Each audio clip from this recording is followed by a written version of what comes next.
جو آل محمد کی محبت میں دنیا سے گیا وہ سادہ نہیں گیا، وہ تو شہادت کی موت مرا ہے، تو شہید ہو کے دنیا سے گیا۔ اہل بیت کا اسوہ نور ان کی محبت ضروریات میں سے ہے۔ رسول کریم علیہ السلام نے فرمایا، جامع ترمذی میں موجود ہے، فرمایا میں جا رہا ہوں پر تمہیں دو بڑی بھاری بڑی وزنی چیزیں دے کے جا رہا ہوں۔ صحیح ستہ کی روایت، دو وزنی چیزیں تمہارے بیچ چھوڑ کے جا رہا ہوں، اگر ان کو تھام کے رہو گے تو کبھی گمراہی تمہارے پاس نہیں آئے گی۔ یا رسول اللہ وہ کون کون سی؟ فرمایا ایک اللہ کی کتاب دے کے جا رہا ہوں اور دوسرا اپنا خاندان دے کے جا رہا ہوں۔ اگر اہل بیت نبوت کو تھامے رہو گے، ہمارے بزرگوں نے لکھا ہے کہ یہ جو حضور نے کتاب اللہ اور پھر اپنی اہل بیت کا تذکرہ فرمایا تو اس کا مطلب یہ ہے کہ تھیوری دیکھنی ہوئی تو قرآن دیکھنا، اور پریکٹیکل دیکھنا ہوا تو علی اور فاطمہ کو دیکھنا، حسن اور حسین کو دیکھنا، ان کو دیکھنا۔ نبی کریم علیہ الصلاۃ والسلام کے اہل بیت منارہ نور ہیں، ان کی محبت، ان کا پیار کیوں بھلا؟ اس لیے کہ یہ وہ خوبصورت لوگ ہیں جن کو خود میرے نبی پاک نے تراشا ہے۔ ان کی سیرت میں جتنے رنگ ہیں وہ رسول کریم نے خود بھرے ہیں، ان کی ایک ایک بات کا خیال نبی پاک نے رکھا ہے۔ حضور نے از خود انہیں اپنی صحبت عطا کی ہے۔ زیادہ دور نہیں تھا سیدہ فاطمہ کا گھر، مسجد نبوی کے ساتھ تھا۔ اللہ کے رسول دن میں 2 دفعہ جایا کرتے تھے، پھر بھی کبھی کبھی فرماتے فاطمہ میرا دل کرتا ہے آج میں رات تیرے گھر میں قیام کروں۔ تو سیدہ فاطمہ الزہرا فرماتی ہیں کہ آمنہ کے لال اس طرح بھی میرے گھر میں قیام کرتے تھے کہ حضور چارپائی پہ لیٹتے تھے تو ایک کندھے پہ امام حسن کا سر ہوتا تھا اور دوسرے پہ امام حسین کا سر اقدس ہوتا تھا، اور فرماتی ہیں رات کو کبھی حسنین کریمین دودھ مانگتے تو میں اٹھتی دودھ دینے کے لیے، تو حضور فرماتے لیٹ جاؤ آج میرے ساتھ سوئے ہیں تو دودھ بھی میں ہی پلاؤں گا۔ تو محبوب اٹھتے ان کے لیے دودھ لاتے برتن سے نکال کے، حضور نے انہیں وقت دیا اور پھر ان کی چھوٹی چھوٹی چیزوں کا خیال رکھا۔ صحیح بخاری میں موجود ہے، تربیت پر توجہ دی۔ امام حسین تشریف لائے، ابھی عمر مبارک 7 سال کے قریب تھی، مسجد نبوی میں صدقے کی کھجوروں کا ڈھیر لگا ہوا تھا۔ چھوٹا بچہ جو ہوتا ہے نابالغ، اس پر شریعت کے احکامات نہیں آتے۔ صدقے کی کھجوروں کا ڈھیر تھا مسجد نبوی میں۔ یہ تربیت ہے، یہ ٹریننگ ہے جو اللہ کے محبوب نے خود انہیں عطا فرمائی۔ صدقے کی کھجوروں کا ڈھیر تھا، امام حسین حضور کے ساتھ آئے تو امام علی مقام نے ایک کھجور اٹھا کے منہ میں رکھ لی۔ شارحین نے لکھا ہے لگتا یہ ہے کہ کئی دنوں کی بھوک تھی، کیونکہ یہ فاقہ اہل بیت کا بڑا محبوب ہے۔ مجبور نہیں تھے، وہ تو خزانوں کے مالک تھے، پر غریبوں سے محبت کی وجہ سے فاقے کیا کرتے تھے۔ یہ ان کی پسند ہے فاقہ کرنا۔ دیکھو کھجور امام علی مقام نے رکھ لی تو اللہ کے رسول نے گلے میں انگلی ڈال کے نکال دی، فرمایا حسین یہ صدقہ ہے، یہ میری اہل بیت کے لیے درست نہیں ہے۔ حضور نے خود تربیت کی، اور پھر سیدہ فاطمہ الزہرا نے اپنے بچوں کو تراشا، ان پر محنت کی۔ میں اکثر گزارش کرتا ہوں دوستوں سے، میں کہتا ہوں کربلا کا واقعہ کوئی حادثاتی نہیں ہے، اس کے پیچھے پوری ایک لاجک ہے، اس کے پیچھے پورا ایک فلسفہ ہے۔ ایسے ہی کوئی آدمی 3 دن بھوکا پیاسا رہ سکتا ہے؟ کسی آدمی کو صبح اس نے کھانا کھایا اور شام تک کھانا نہ ملے تو ٹانگیں کانپتی ہیں۔ رمضان المبارک میں عبادت کی نیت سے روزہ رکھنے والے بھی شام کو بڑے پریشان ہو جاتے، اور مسلسل 3 دن کھانا نہ کھایا جائے اور پانی نہ پیا جائے، اور حال یہ ہے کہ وہی آدمی تلوار لے کے میدان میں نکلے اور اس کی حالت یہ ہو کہ لوگ اس کے آگے دوڑنا شروع کر دیں، ہزاروں کی فوجیں تاب نہ لا سکیں۔ علی کا گھر بھی وہ گھر ہے کہ جس گھر کا ہر ایک بچہ جسے دیکھو وہی شیر خدا معلوم ہوتا ہے۔ یہ کوئی آسان ہے؟ اس کے پیچھے پوری ایک اس کے پیچھے فلسفہ ہے۔ امام راضی کی تفسیر کبیر دیکھیے گا، امام راضی کہتے ہیں کہ سیدہ فاطمہ الزہرا رضی اللہ تعالی عنہ کے دونوں شہزادے حسنین کریمین بیمار ہو گئے تو سیدہ نے منت مانگی کہ بچوں کو شفا ہوگی تو 3 روزے رکھوں گی۔ شفا ہو گئی، روزے بھی رکھ لیے، اور جب مولا علی شیر خدا روزہ رکھنے کے لیے بیدار ہوئے، سیدہ فاطمہ الزہرا بیدار ہوئی تو امام حسن اور حسین بھی اٹھ گئے، 7-8 سال کی عمر، اماں جی ہم نے بھی رکھنا ہے۔ صبح کھجور اور دودھ سے روزہ رکھ لیا گیا۔ عین افطاری کے وقت مولا علی کہتے ہیں فاقے چل رہے تھے، کہیں سے میں جوں لایا تھوڑے سے، سیدہ فاطمہ الزہرا نے پیس کر روٹیاں پکائیں۔ وہ وقت جو بڑا مشکل ہوتا ہے افطار کا، کہتے ہیں اس وقت جب کھانے کے لیے بالکل ہاتھ آگے بڑھنے لگے اور امید تھی کہ ابھی سیدنا بلال اللہ اکبر کہیں گے تو روزہ کھلے گا، لیکن ابھی چند ہی منٹ رہتے تھے کہ دروازے پر ایک فقیر نے صدا دی، کہنے لگا سارے مدینے کے دروازے کھٹکھٹا آیا ہوں، قحط ہے، فاقہ ہے، اے رسول اللہ کے خاندان والو، میں یتیم ہوں، کسی نے بتایا ہے کہ اور کوئی دروازہ کھلے نہ کھلے سیدہ کا دروازہ تیرے لیے ضرور کھلے گا، کیا یتیم کو روٹی ملے گی؟ تو حضرت مولا علی نے بچوں کی طرف دیکھا ہی تھا کہ امام حسن ساری روٹیاں جا کے دروازے پہ دے آئے، کھجور اور پانی سے افطار ہو گیا، صبح پھر کھجور اور دودھ سے روزہ رکھا۔ امام راضی کہتے ہیں عین وہ وقت جب افطار کا ٹائم آیا تو پھر دروازے پہ کسی نے صدا دی، کہا رسول اللہ کے خاندان والوں میں مسکین ہوں، رات سے روٹی کھائی ہے، نہ صبح کھا سکا نہ دوپہر، کسی نے بتایا ہے کہ اس دروازے سے خالی کوئی نہیں جاتا۔ امام حسن نے پھر سارا لنگر اٹھایا اور پھر جا کے دے دیا۔ تیسرا دن پھر ہوا، مجھے لگتا ہے کہ جب افطار کا ٹائم آیا ہوگا نا تو یہ خود ہی سارے دروازے پہ دیکھتے ہوں گے، یہ کوئی آیا نہیں لینے والا ابھی تک، لگتا ہے کہ نظریں دروازے پہ تھیں۔ عین افطار کے وقت 3 روٹیاں جب جاؤں کی پک کے آئی تو ایک بھکاری نے صدا دی، کہنے لگا میں قیدی ہوں، آج ہی قید سے رہائی ملی ہے، پہلے دن کسی کے دروازے پہ صدا دی ہے روٹی ملے گی۔ امام حسن وہ کھانا دے کے واپس لوٹے، کھجور اور پانی سے افطار ہوا، اور جیسے ہی مسجد نبوی میں تینوں باپ بیٹا نماز پڑھنے گئے تو مولا علی کہتے مجھے بتانا نہیں پڑا، رسول کریم نے میری طرف دیکھ کے فرمایا علی تیرا، فاطمہ کا، حسن اور حسین کا 3 دن والا عمل خدا کو بھی بڑا پسند آیا ہے اور محمد مصطفیٰ کو بھی بڑا پسند آیا، وہ بڑا پسندیدہ عمل۔ میں کہتا ہوں کہ حضرت فاطمہ نے نا ان کی تربیت پہلے ہی کر دی تھی، 3 دن بغیر افطار کے روزہ رکھنے کی، وہ ٹریننگ گھر سے ہو چکی تھی۔ اب میدان کربلا میں 3 دن بھوکا پیاسا رہنا ان کے لیے مشکل نہیں تھا، وہ تو ان بچوں کے لیے مشکل ہوتا ہے جو کھانا دیر سے پکنے سے برتن توڑنے شروع کر دیتے، وہ بچے بلیک میل ہوتے ہیں جن کو ایک وقت ان کے پسند کا کھانا نہ ملے تو وہ گھر میں جو ہے وہ ادھم شروع کر دیتے ہیں، جن کی ماں نے عادت ڈالی ہو کہ بیٹا 3 دن بھوکے پیاسا رہنا ہوا تو رہ لینا لیکن کسی بھی باطل کے ساتھ کمپرومائز نہ کرنا، ان کے لیے اتنا مشکل نہیں تھا۔ ان کی تربیت ہوئی، ان کی ٹریننگ ہوئی، پھر اللہ نے ان کی سیرت میں رنگ بھرے، ان کے کردار میں حسن آیا، وقار آیا۔ حضرت امیر معاویہ رضی اللہ تعالیٰ عنہ نے ایک شخص کو بھیجا مدینہ منورہ شام سے، تو اس نے کہا میں نے امام حسین سے ملنا ہے، تعارف کیا ہے؟ جناب امیر معاویہ فرمانے لگے مسجد نبوی میں جانا جس کے گرد لوگ سب سے زیادہ ادب سے بیٹھے ہوں اور جس کی باتیں سب سے زیادہ میٹھی ہوں اور جس کی نظریں سب سے زیادہ جھکی ہوں اور جس کے چہرے پر تمہیں سب سے زیادہ وقار نظر آئے وہی علی کے بیٹے حسین ہوں گے۔ جو سب سے زیادہ تمہیں وہاں ماحول کے اندر جو شخص نظر آئے پوچھنے کی ضرورت نہیں پڑے گی۔ وہ شخص کہتا میں مدینے آیا تو میں نے واقعی ایک شخص کو دیکھا، شہد کے گرد مکھیوں کا اتنا ہجوم نہیں ہوتا جتنا امام حسین کے گرد رسول اللہ کے غلاموں کا ہجوم تھا، لیکن نظریں جھکی ہوئی، باتیں میٹھی، لہجہ گداز، لفظوں میں رانائی، اور لوگ کئی باتیں پوچھتے تو علی کے صاحبزادے ایک کا جملہ بولتے تو لگتا یہ کہ وہ جملہ سیدھا دل میں اترتا چلا جاتا ہے۔ امام علی مقام کے کردار میں نا کچھ باتیں بڑی زیادہ تھیں، بہت زیادہ تھیں، بڑا حسن تھا۔ ایک بات تو یہ تھی امام حسین رضی اللہ تعالیٰ عنہ کا علم و فضل بڑا کمال کا تھا۔ ایک دفعہ صحابہ میں مسئلہ بن گیا کہ بچہ پیدا ہوتا ہے تو اس کا وظیفہ کیسے لگانا ہے، امام حسین کا علم و فضل بتا رہا ہوں، علم و فضل، تو بات بڑی پیچیدہ ہو گئی۔ حضرت عبداللہ ابن زبیر کے پاس لوگ آئے، کہنے لگے کہ آپ بڑے صاحب علم و فضل ہیں، آپ نے حضور علیہ الصلوۃ والسلام کے ساتھ وقت گزارا ہے، تو مسئلے کو حل کریں کہ بچہ پیدا ہونے کے بعد حکومت اگر وظیفہ لگائے گی تو کب لگائے گی۔ جب بحث طول پکڑ گئی، مسئلہ حل نہیں ہوتا تھا، تو حضرت عبداللہ ابن زبیر کہنے لگے ہم سے نہیں حل ہوگا، ایک بندہ ہے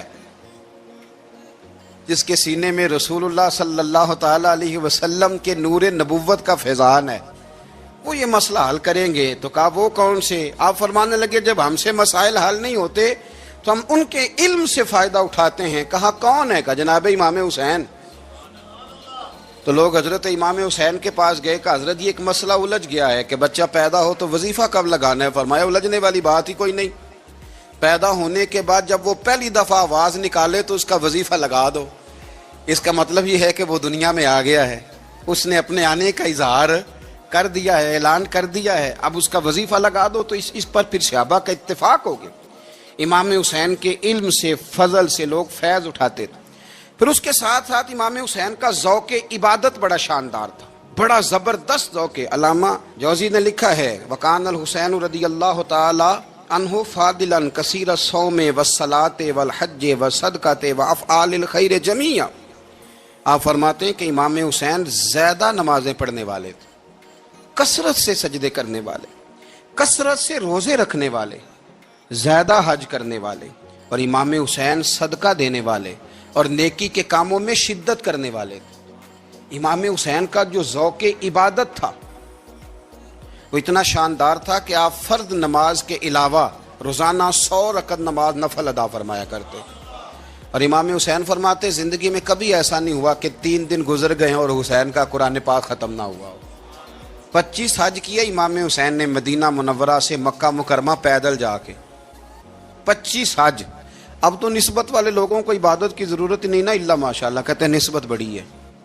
بھئی جن کی نسبت اتنی خاص تھی کہ حضور نے فرمایا یہ فاطمہ کے نہیں میرے بیٹے ہیں, ان کا تو حال یہ ہے کہ فرض کے علاوہ 100 نفل, 3 دن سے پہلے ختم قرآن پاک, 25 حج فرمائے. تو کس نسبت کی بات کرتا ہے؟ یہ نسبتیں تو ہیں جو انسان کو عبادت کے قریب کرتی ہیں. لوگوں نے معیار ہی بدل دیا ہے.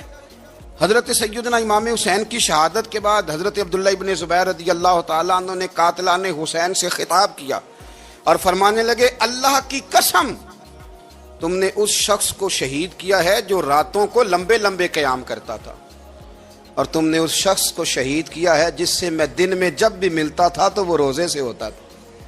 تم نے اس شخص کو شہید کیا جو قائم اللیل تھا, صائم الدہر تھا, اس شخص کو تم نے شہید کیا. آپ کو پتہ ہے کہ میدان کربلا میں جب 9 محرم کو ابن سعد نے امام حسین سے کہا کہ جنگ کرو, اگر یزید کی بیعت نہیں کرنی, تو امام حسین نے فرمایا 1 رات کی مہلت دے دو, 1 رات کی مہلت دے دو. حضرت امام زین العابدین کہتے ہیں میں نے اپنے والد گرامی سے عرض کی کہ ابا جی آپ جہاد سے دور جانے والے تو ہیں نہیں, آپ تو جہاد سے پیار کرنے والے, اور یہ بھی پتہ ہے مجھے کہ یہ جنگ اب ہو کے رہے گی, تو 1 رات کی مہلت لینے کا معنی کیا ہے؟ بھئی کل بھی لڑنا ہے اور رات بھی لڑنا ہے, تو ابا جی 1 رات کی مہلت. تو سیدنا امام حسین رضی اللہ تعالیٰ عنہ فرمانے لگے بیٹا رات کی مہلت اس لیے لی ہے کہ میں آج رات کھل کے اپنے رب کی عبادت کر لوں, میں استغفار کر لوں, میں لمبے سجدے کروں. اور کہا زین العابدین تو جانتا ہے نا کہ مجھے نماز سے, تلاوت سے, دعا سے اور استغفار سے بڑا پیار ہے. نماز سے مجھے پیار ہے, دعا سے مجھے پیار ہے, استغفار سے مجھے پیار ہے. فرمایا بیٹا میں نے اس لیے نہیں کہ میں چاہتا ہوں 1 رات اور دنیا میں رہوں. تو امام زین العابدین فرماتے ہیں امام علی مقام نے سجدے پہلے بھی بڑے کیے, پر 9-10 کی درمیانی رات جو ان کے سجدے تھے وہ میں نے کبھی نہیں دیکھے. فرماتے ہیں تیمم کے ساتھ وہ رات کی جو عبادتوں کا رنگ تھا وہ میں نے کبھی نہیں دیکھا. امام علی مقام کا عبادت کا ذوق تھا, شوق تھا, لذت تھی. آپ یقین کریں ایسے ایسے عجیب بہانے ہم لوگوں کہتے ہیں میرا نماز میں دل نہیں لگتا, تو میں کہتا ہوں تیرا گپ شپ میں کس طرح لگتا ہے, تیرا موبائل پہ کیسے لگتا ہے بھائی؟ یہ تو بھائی ذوق کی بات ہے. امام حسین کہتے ہیں مجھے قرآن پاک سے پیار ہے, مجھے تلاوت سے پیار ہے, مجھے دعا سے پیار ہے, مجھے استغفار سے پیار. بھائی جس کو جس چیز سے پیار ہوگا دل لگ جائے گا. ہم نے کبھی پیار کیا ہی نہیں اس سے, جن چیزوں سے پیار ہے وہاں دل لگ جاتا ہے. یہ ایک بہانہ ہے, ورنہ کثرت سے عبادت کرنا, ذوق پیدا کرنا, یہ تو اہل اللہ کا طریقہ ہے. والذین یبیتون لربہم سجدا وقیاما, رب کے بندوں کی علامت یہ ہے کہ وہ راتیں سجدے اور قیام میں گزار دیتے ہیں. تو امام حسین کی سیرت کا کمال ہے کہ ذوق عبادت رکھتے تھے. دوسری بات جو امام علی مقام کی سیرت میں بڑی شاندار ہے وہ یہ ہے کہ سخی بڑے تھے. ایک قول سنانا ہے آپ کو امام حسین کا، اور خواہش میری یہ ہے کہ میرے حاضرین اور ناظرین اس قول کو رٹا لگا کے یاد کریں، اس قول کو انشاءاللہ۔ یہ قول جو امام حسین کا ہے نا جی، یہ جس دن مجھے ملا تھا نا تو میں نے بھی رٹا لگا کے یاد کیا تھا، اور میرے پاس جتنی ڈائریاں ہیں شاید میں نے سب میں لکھا ہے۔ امام علی مقام رضی اللہ تعالیٰ عنہ فرماتے تھے اللہ کی رضا کے لیے کسی شخص کی ایک حاجت پوری کر دینا 1 مہینہ مسجد میں اعتکاف کرنے سے زیادہ درجہ رکھتا ہے۔ ایک بندے کی ایک حاجت پوری کر دینا 1 مہینہ پورا مسجد میں اعتکاف کرنے سے زیادہ درجہ رکھتا ہے۔ خدا کے بندے تو ہیں ہزاروں اور بنوں میں پھرتے ہیں مارے مارے، میں اس کا بندہ بنوں گا جس کو خدا کے بندوں سے پیار ہوگا۔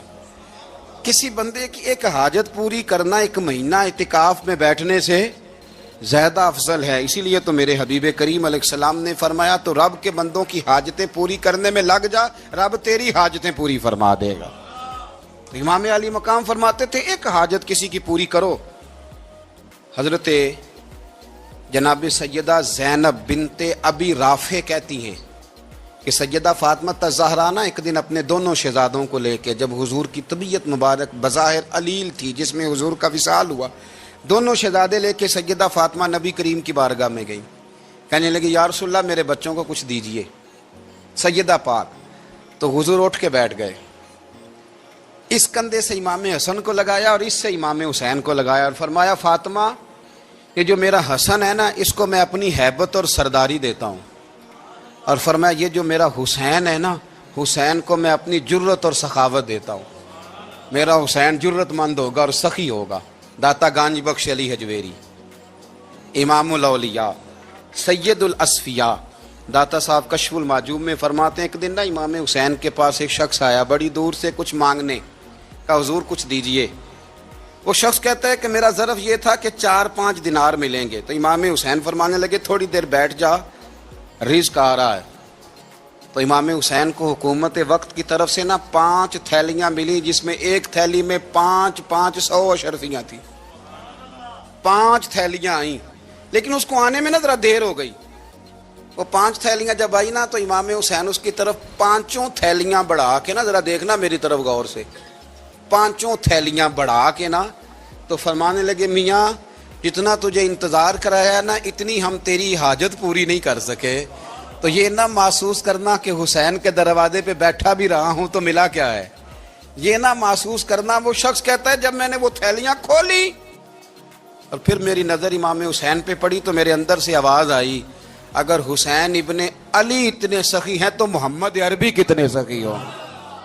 اگر یہ معیار ان کا ہے، ان کا یہ معیار ہے، اور خود بھیک دیں خود ہی کہیں منگتے کا بھلا ہو، خود کہنے لگے جتنا انتظار کرایا ہے اتنی تیری مدد کر سکے۔ یہ سخاوت کا معیار تھا، یہ طریقہ تھا۔ ایک دفعہ سیدنا امام حسین رضی اللہ تعالیٰ عنہ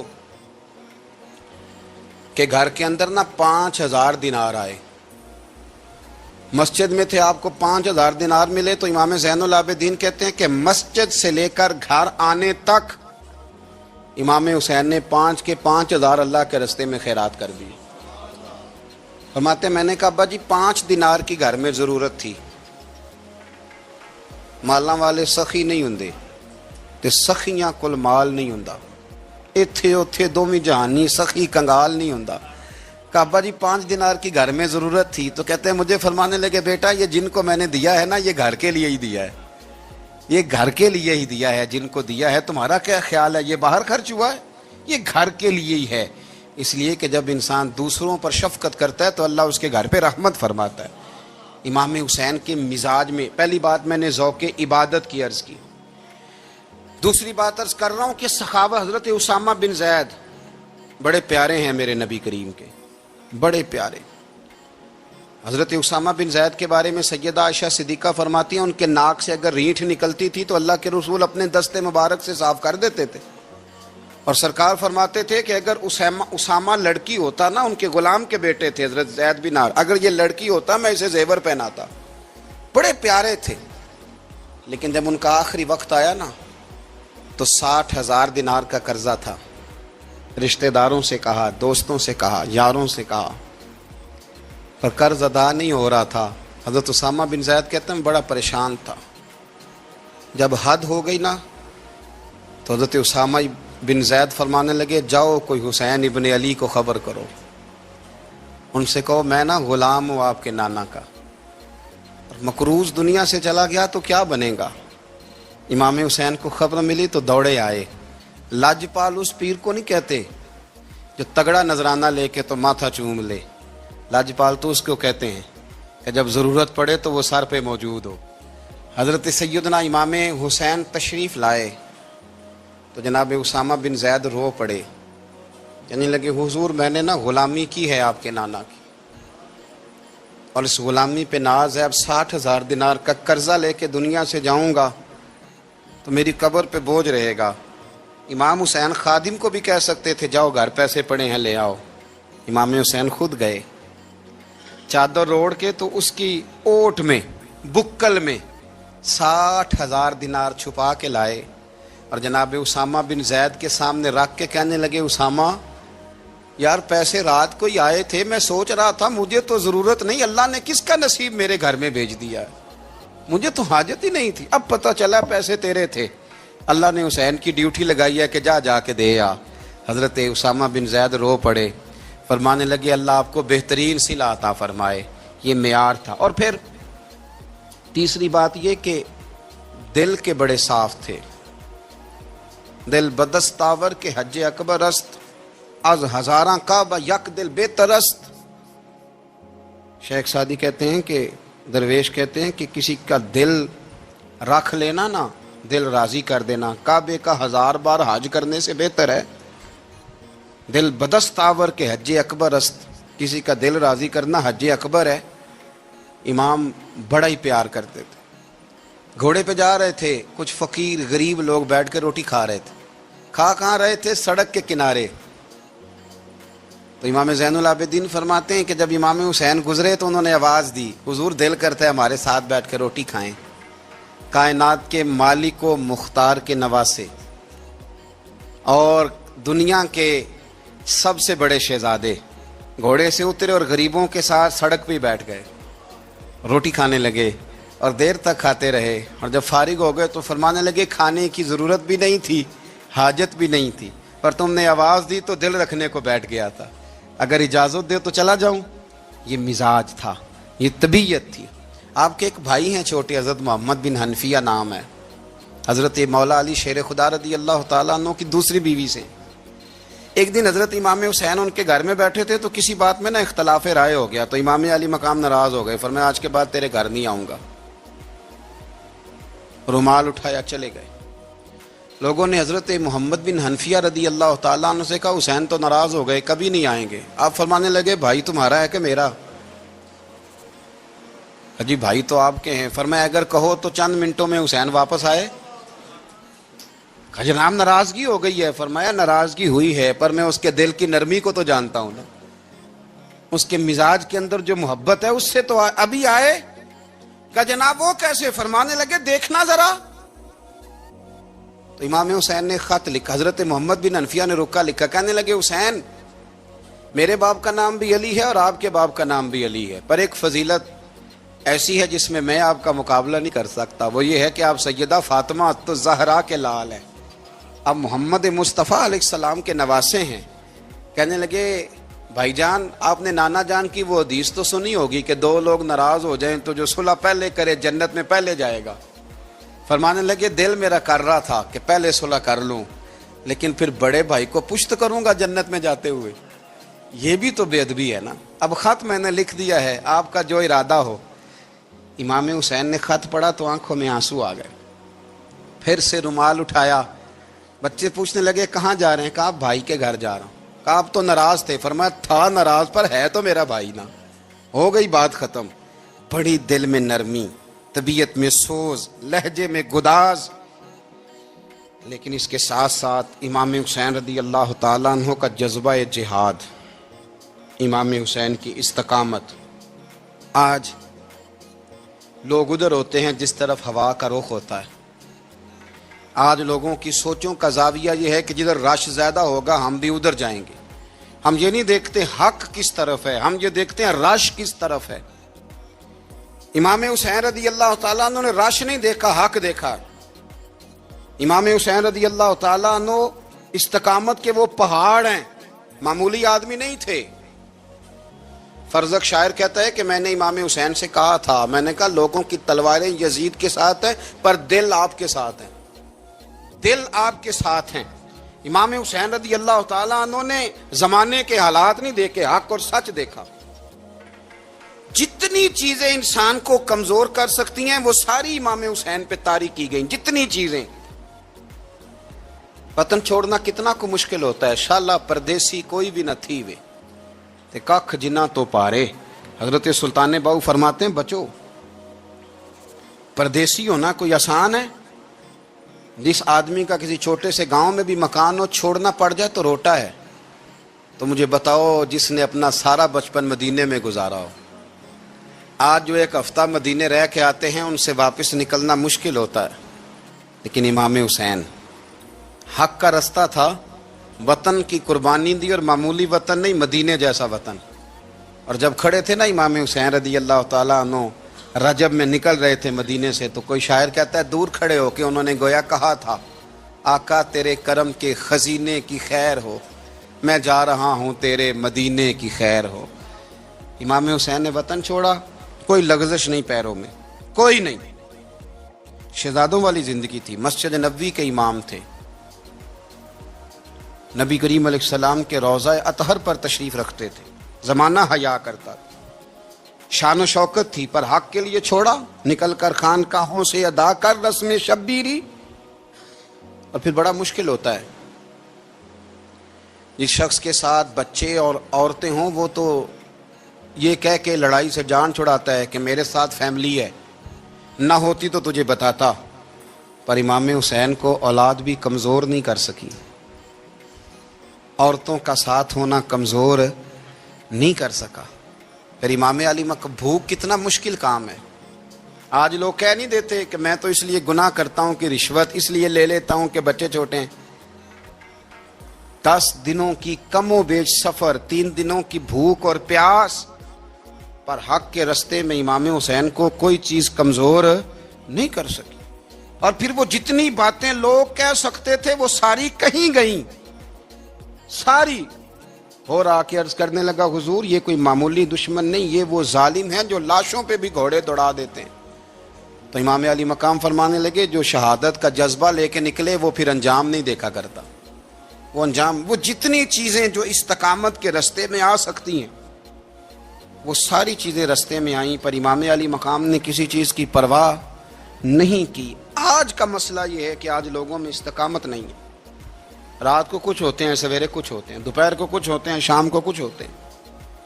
ہمارا کل انداز تکلم کچھ اور ہوتا ہے، صبح کچھ اور ہوتا ہے۔ امام علی مقام میدان میں رہے، ایک میت گھر میں ہو جائے تو کئی دنوں تک آنکھ کھلتی نہیں، ہوش رہتا نہیں۔ سب سے زیادہ مصائب امام حسین نے دیکھے، سب سے زیادہ۔ اور گھوڑے پر بیٹھنے سے پہلے ساری تکلیفیں آپ دیکھ چکے تھے۔ باپ کا جنازہ اٹھانا آسان ہوتا ہے، بیٹے کا جنازہ اٹھانا بڑا مشکل ہوتا ہے، پر امام حسین نے بیٹوں کے جنازے اٹھائے۔ حضرت علی اصغر کی لاش کو امام حسین نے اپنے دست مبارک سے دفن کیا، اور جناب علی اکبر کی میت کو جب آپ اٹھا کے لا رہے تھے تو سیدہ زینب فرماتی ہیں کہ مجھے یوں کبھی لگتا تھا حسین کا قد بڑا ہے اور کبھی لگتا تھا علی اکبر کا قد بڑا ہے۔ اور فرماتی ہیں کہ پھر حضرت قاسم بن حسن کو بھی وہ اٹھا کے لائے، اور جناب عباس کے وجود سے الگ ہونے والے بازو انہوں نے لا کے حضرت عباس کے وجود کے ساتھ بھی رکھے۔ انہوں نے یہ سارا منظر دیکھا، لیکن جب حسین ابن علی اپنی دفعہ گھوڑے پہ سوار ہوئے تو لگتا یہ تھا کہ ان سے زیادہ بہادر کوئی نہیں۔ ایک جملہ بھی یزیدی فوج کے سامنے امام حسین نے کمزور نہیں کہا، ایک جملہ بھی، ایک فکرہ بھی کچا نہیں بولا، کہیں بھی کوئی منت نہیں کی، کسی جگہ بھی ان کے پائے استقلال میں کوئی لغزش نہیں آئی۔ جب لوگوں کو پتہ چل جائے کہ اب سامنے موت ہی موت ہے، سوائے اس کے چارہ کچھ بھی نہیں، تو بہت ساری رخصت اور اجازت تو دین بھی دیتا ہے، پر امام حسین کسی جگہ کسی رخصت پر عمل کرتے نظر نہیں آتے۔ ڈٹ کے بات کی، ڈٹ کے، اور پھر جب میدان میں نکلے اللہ اکبر، تو ابن سعد کہنے لگا کہ اگر دو دو کر کے ایک ایک کر کے جاؤ گے تو یہ 45,000 کا لشکر سارا حسین کاٹ ڈالے گا، یک بارگی حملہ کرو گے تو بات اتنی استقامت، اتنا۔ آج تو لوگ ڈپریشن کے مریض ہیں، آج تو لوگ ٹینشن کے مریض ہیں، ہر دوسری بات میں لوگ کہتے ہیں وہ بڑا، پر کس بات سے؟ مطلب کیا آپ نے زندگی میں صرف جاب نہیں مل رہی، صرف بیماری آ گئی، صرف خرچہ نہیں گھر میں بڑا، کس بات کا ڈپریشن؟ امام حسین کی زندگی بتلاتی ہے کہ وہ لوگ بھی کوئی دنیا میں کمال حاصل کر سکتے ہیں جو چھوٹی چھوٹی بات پہ روتے ہیں۔ مال بھی ہے، جوانی بھی ہے، گھر بھی ہے، مکان بھی ہے، بچے بھی ہیں، عزت بھی ہے، صرف پیسے نہیں۔ اور انسان ہے کہ آنکھیں نہیں کھل رہی، وہ سمجھتا ہے میں کسی کام کا ہی، فقط پیسے نہیں بس۔ او خدا کے بندو، امام علی مقام نے فرمایا سارا کچھ لٹا کے بھی جو میدان میں کھڑا رہے اسے حسین ابن علی کہا جاتا ہے، اسے حسین ابن علی کہا جاتا ہے۔ حسین ابن علی کی شان رفت کوئی کیا جانے، حسن جانے، علی جانے، نبی جانے، خدا جانے، کون جانے امام علی مقام کا معیار۔ تو امام حسین رضی اللہ تعالیٰ عنہ کی زندگی ہمیں بتاتی ہے کہ ذوق والی عبادت کرو۔ امام حسین کی زندگی ہمیں بتاتی ہے کہ جب تم سخاوت کرو تو پھر اپنی حیثیت سے بڑھ کر کرو۔ اور امام حسین کی زندگی ہمیں بتاتی ہے کہ دل میں کسی کے لیے کوئی بات نہ رکھو، صلح کرنے میں پہل کرو، محبتیں کرنے میں آگے بڑھو۔ اور امام حسین کی زندگی ہمیں بتلاتی ہے کہ جب دنیا میں تم نے کچھ کرنا ہے تو پھر ڈٹنا بھی سیکھو، پھر کھڑے ہونا بھی سیکھو۔ یہ نہ دیکھو کہ حالات، امام حسین نے ایک دن بھی حکومت نہیں کی، یزید نے 4.5 سال کی، لیکن قیامت تک دلوں پہ حکومت امام حسین کی رہے گی۔